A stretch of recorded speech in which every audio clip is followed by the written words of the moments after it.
বিসমিল্লাহির রহমানির রহিম আউযু বিল্লাহি মিনাশ শাইতানির রাজিম বিসমিল্লাহির রহমানির রহিম।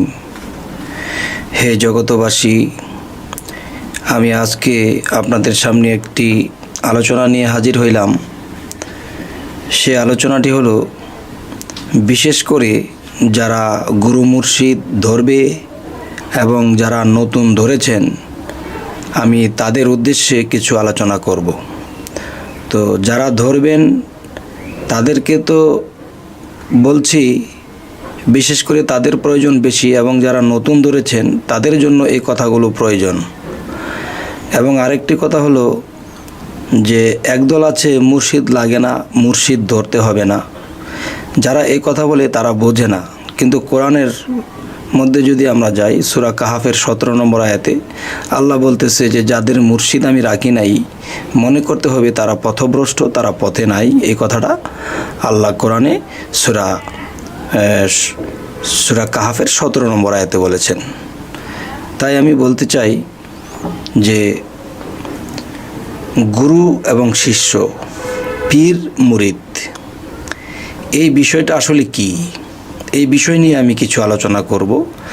এবং আল্লাহ বলেছেন যে তোমরা যদি আমি আল্লাহকে চিনতে চাও, জানতে চাও, বুঝতে চাও, তাহলে তোমরা আমার সৃষ্টির দিকে লক্ষ্য করো।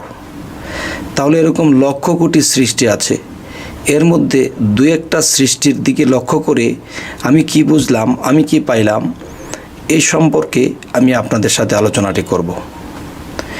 সেই আলোচনাটি হলো যে একটি কুমারিয়া পোকা, কুমারিয়া পোকাটি বিষয়টি কি? সে মাটি দিয়ে ঘর বানাতে পারে এবং সে মাটি দিয়ে ঘর বানানোর পরে এটার ভিতরে সে বসবাস করে। তো এই পোকাটার নাম হলো কুমারিয়া পোকা। তো এই জন্য তাকে কুমারিয়া পোকা বলা হয়েছে। আচ্ছা, তো এখন আমি বলবো এই কুমারিয়া পোকাটি কি করে। এই কুমারিয়া পোকাটি যে কোনো একটা পোকার কাছে যাইয়া সেই পোকাটাকে কামড়ে ধরে। কামড়ে ধরার পরে তখন সেই পোকাটা মারা যায়। ওই পোকাটা যখন মারা যায় তখন দেখা যায় সেই মৃত পোকাটাকে নিয়ে নিজের বাসার ভিতরে ঢোকে। নিজের বাসার ভিতরে ঢুকে তখন কি করে, এই কুমারিয়া পোকাটি ওই মৃত পোকাটিকে চাটতে থাকে। সে চাটতে থাকে, চাটতে চাটতে এরকম অবস্থান হয় যে কুমারিয়া পোকার রঙে রং ধরায়। তখন কুমারিয়া পোকা যখন তাকে চাটতে চাটতে নিজের রঙে রং ধরায়, তখন কি করে, কুমারিয়া পোকাটা মারা যায়। মারা যাওয়ার পরে ওই পোকার মধ্যে তার আত্মাটা বিলীন হয়। তো আত্মাটা যখন বিলীন হয় তখন দেখা যায় সে নিজের খোসাটা রেখে আরেকটা নতুন খোসার ভিতরে ঢুকলো। তার মানে নিজেকে পরিবর্তন করে আরেকটি নতুন খোসার মধ্যে গেল। তখন ওখানে গিয়েও দেখা যায় যে ওই যে মৃত যে পোকাটি, তারও কিন্তু একটা আত্মা আছে। আবার দেখা যায় কুমারিয়া পোকাটি যখন মৃত্যুবরণ করলো তখন মিশে ওই আত্মার সাথে একাকার হয়। একাকার হয়ে তখন দেখা যায় ওই পোকাটা নড়াচড়া করে, এখন সেই পোকাটা এখন জীবিত। তার মানে যে আল্লাহ যে বলেছে যে তোমরা আমার সৃষ্টির দিকে লক্ষ্য করো, তখন এই কুমারিয়া পোকাটি নিজে মরে তখন সেই মৃত পোকার মধ্যে সে জীবিত হইলেন বা বিলীন হইলেন। তখন ওই মৃত পোকাটি এখন লড়াচড়া করে। তো এই যে একটা বিষয়, এই বিষয়টা আসলে একটু গভীরভাবে বুঝবেন ইনশাল্লাহ। তাহলে গভীরভাবে বোঝার পরে যখন আমরা চিন্তা ভাবনা করব এবং সেই মতে আমরা চলব, তবে আমাদের যদি এরকম হয় তাহলে আমাদের জীবন ধন্য হবে।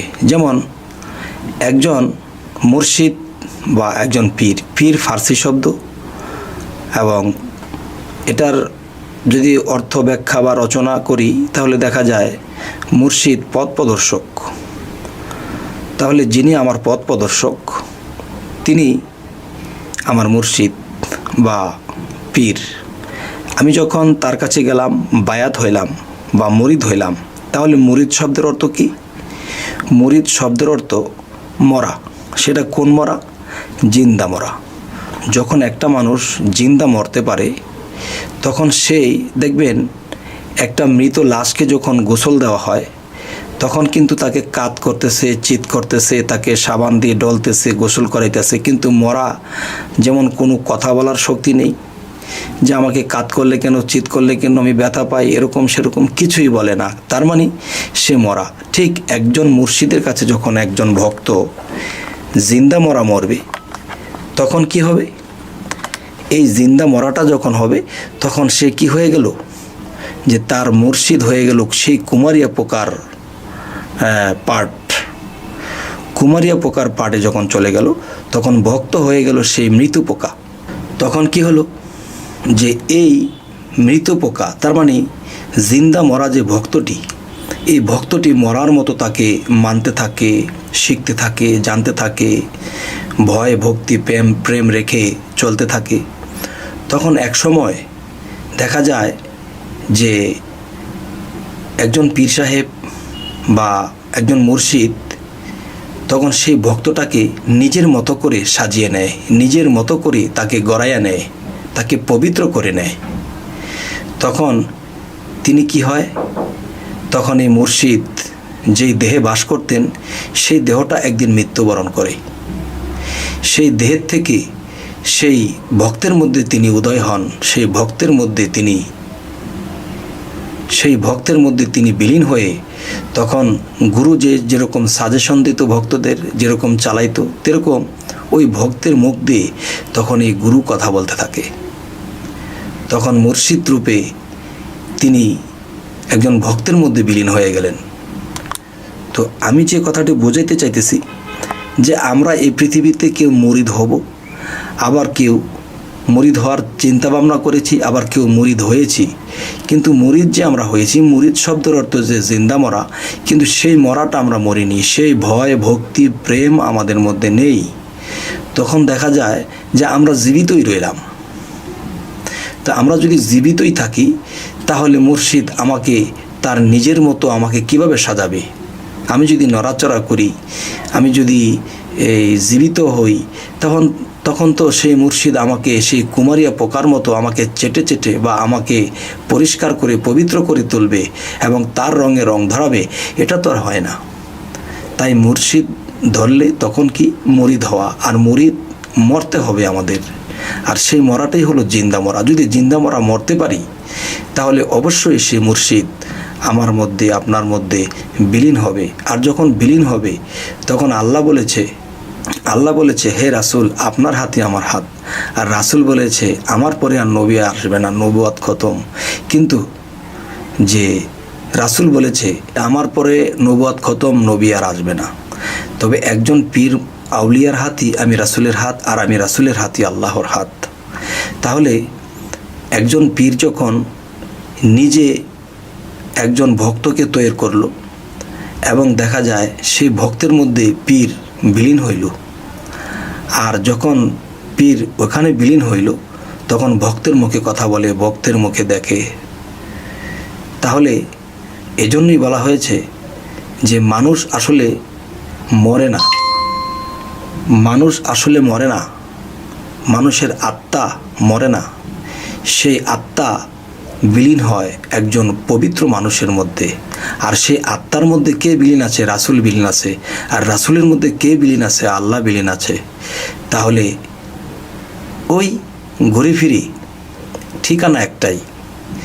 তাই আজকে আমি যে আলোচনাটি করলাম, যে আলোচনাটি বুঝাইতে চাইলাম, যে আল্লাহ যে বলেছে তোমরা যদি আমাকে দেখতে চাও, চিনতে চাও, বুঝতে চাও, তাহলে তোমরা আমার সৃষ্টির দিকে লক্ষ্য করো।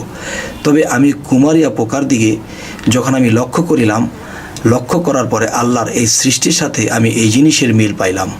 তবে আপনারা কেমন মিল পাইলেন, কেমন ভালো লাগলো, অবশ্যই আমাকে জানাবেন।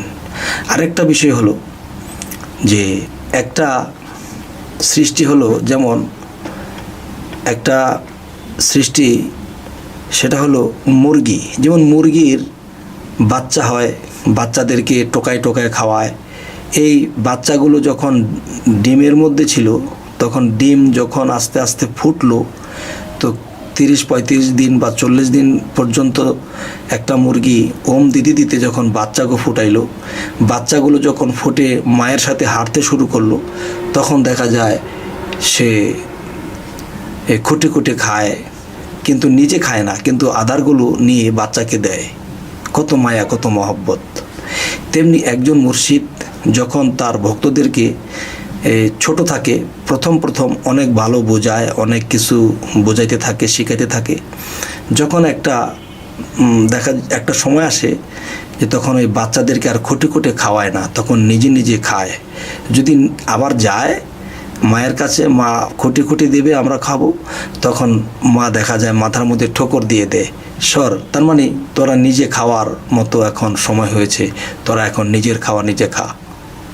একটা সময় পীর মুর্শিদ একটা ভক্তকে অনেক বোঝায়, অনেক জ্ঞান দান করেন, কিন্তু আরেকটা সময় যখন সাবালক হয়, তখন নিজের খাবার নিজে খাও, নিজে জ্ঞান অর্জন করো, নিজে সাধন করো, আল্লাহ পর্যন্ত পৌঁছাও।